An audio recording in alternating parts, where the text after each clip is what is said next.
Masikip na tupa na mataba ang katawan, sumugod sa tangke na parang kidlat ng hangin.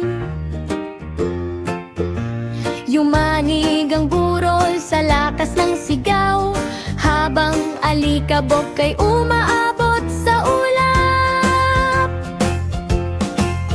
Ang kanyang mata ay puno ng tapang, parang bagyong handang sumabog sa lupang tahimik.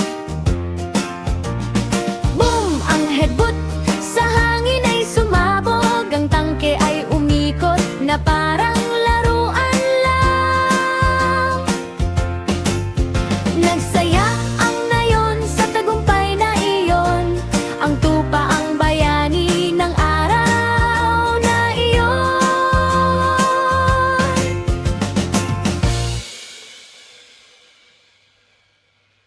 Si Lolo ay pumasok sa araw na masaya, may funky music na sumasabay sa saya.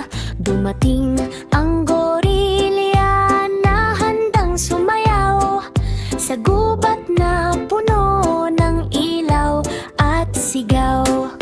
Umiikot sila sa breakdance na galaw, habang lahat ay sumisigaw ng hey, hey, wow! Si Lolo ay dumulas sa sahig ng mabilis, parang sayaw ng beats na sobrang bilis. Pumalakpak ang gorilya sa saya ng laban, ngunit si Lolo ang nagwagi sa dulo ng labanan. Nayanig ang gubat sa buong kapaligid.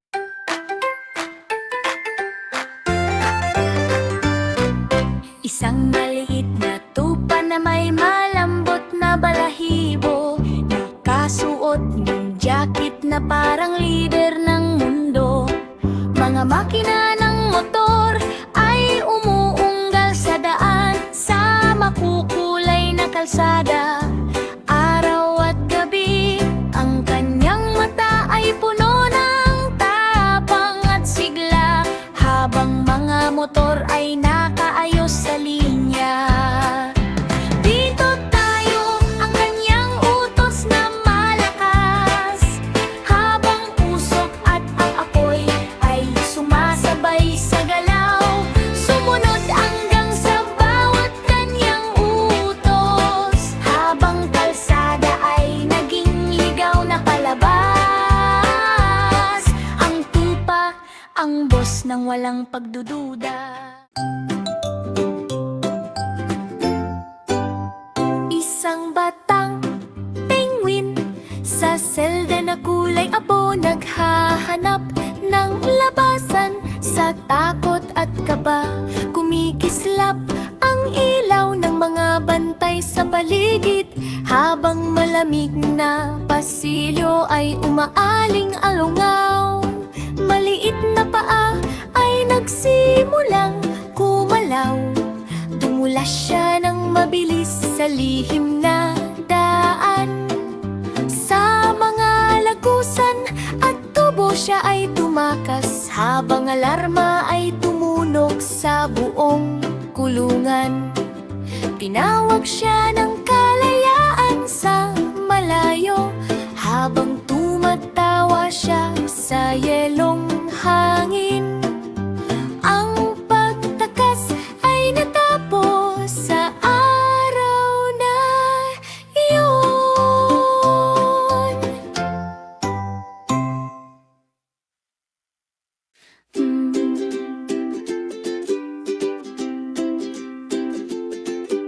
Isang cute na soro ang sumakay sa kotse ngayong araw. May sirena na umiilaw at umaaling-aungaw.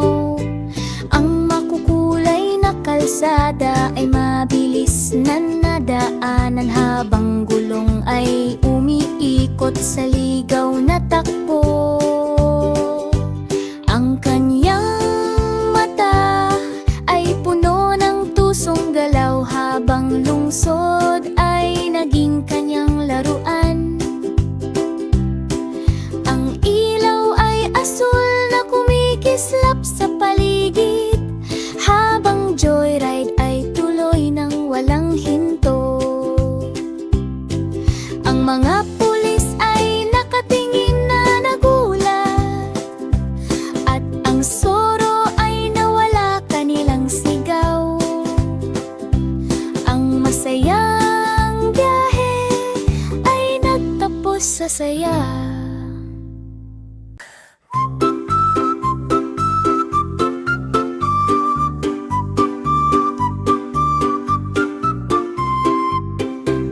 Isang kuneho na magsasaka sa linti ang bukid, may malambot na paa at ngiting maliwanag. Nagtanim siya ng karot sa makukulay na hanay, kung saan na yon ay lumalaki ng sabay-sabay. Ang malalaking karot ay biglang sumulpot, parang tore na gawa ng kamay ng kuneho. Ang mga bahay ay sumisilip sa bintana, habang hangin ay sumasayaw sa paligid ng lupa. Ang kanyang mata ay puno ng tuwang totoo, habang karot ay lumalaki sa lahat ng dako. Ang nayon ay nagdiwang sa kabukiran.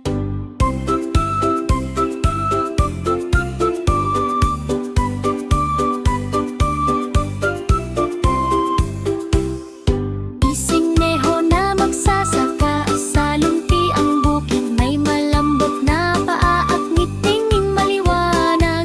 Nagtanim siya ng karot sa makukulay na hanay, kung saan na yon ay lumalaki ng sabay-sabay.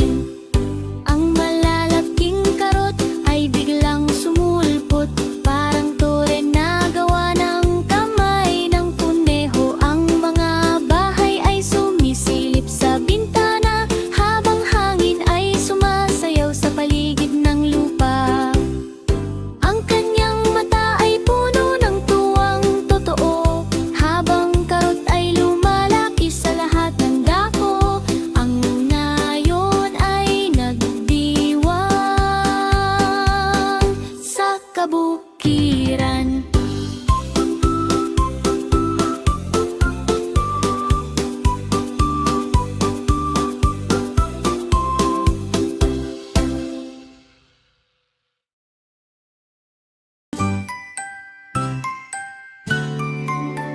Si Piglet ay kumuha ng pintura sa kamalig, makukulay na kulay ang kanyang handang dalhin. Tiningnan niya si Cow at hello ang sinabi sa maputik na bukid na may hanging malamig. Isinawsaw ang brush sa bahagharing ningning, dahan-dahang iginuhit ang ganda ng larawan.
Ang manok na pulis ay nagpatrol sa kalsada. May makinang bad ginadala-dala. Dumating ang T-Rex na malakas at malaki, naglalakad sa lungsod na parang hari.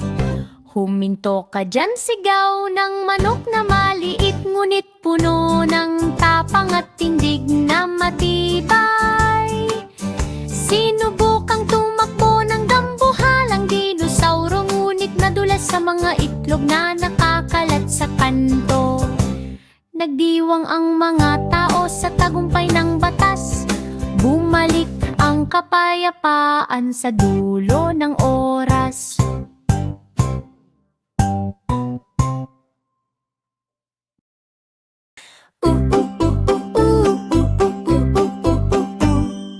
Isang malitit na batang babae ang tumayo sa langan.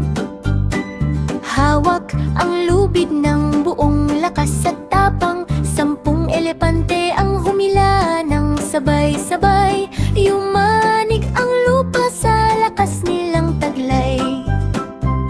Hindi siya bumitaw kahit gaano kahirap. Nakabaon ang paa sa lupang matatag. Biglang nadulas ang mga elepante sa huli, at siya ang nanalo sa laban na masigla't mali. Sumigaw ang lahat ng hip-hooray sa saya.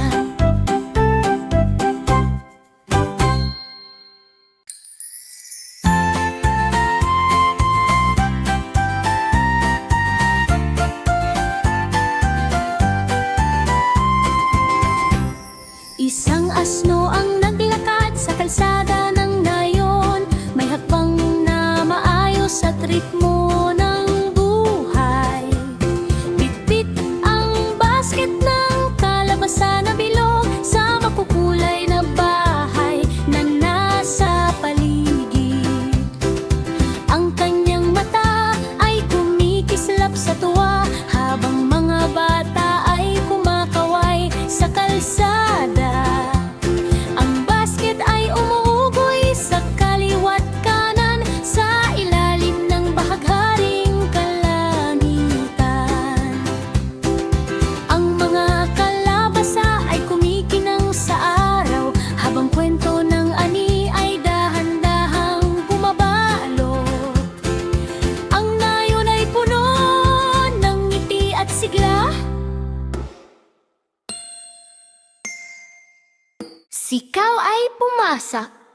Sikaw ay pumasok sa tindahan ng noodles. May kung fu galaw na parang walang takot. Dumating ang ninja na mabilis at tahimik. Sa gitna ng singaw ng sabaw na mainit, lumipad ang chopstick sa mabilis na laban, habang noodles ay sumasayaw sa kaldero ng bayan. Sikaw ay sumipa at dumepensa ng husay, habang sabaw ay tumalsik sa paligid ng buhay. Nuuko ang ninja at tuluyang umalis. Sikaw ay kumain na lang ng gulay ng payapa at mahinahong init. Sikaw ay kumasuma.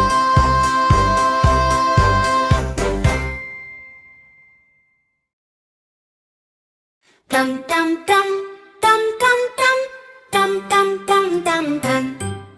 Tumawa ang toddler sa maliwanag na tindahan, habang monster truck ay gumagalaw sa daan.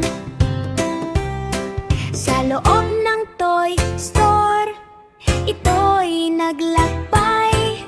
Mga laruan ay natabig at nagkalat sa buhay. Mga teddy bear at blocks ay gumulong sa sahig, parang sayaw sa paligid ng ilaw na mabilis.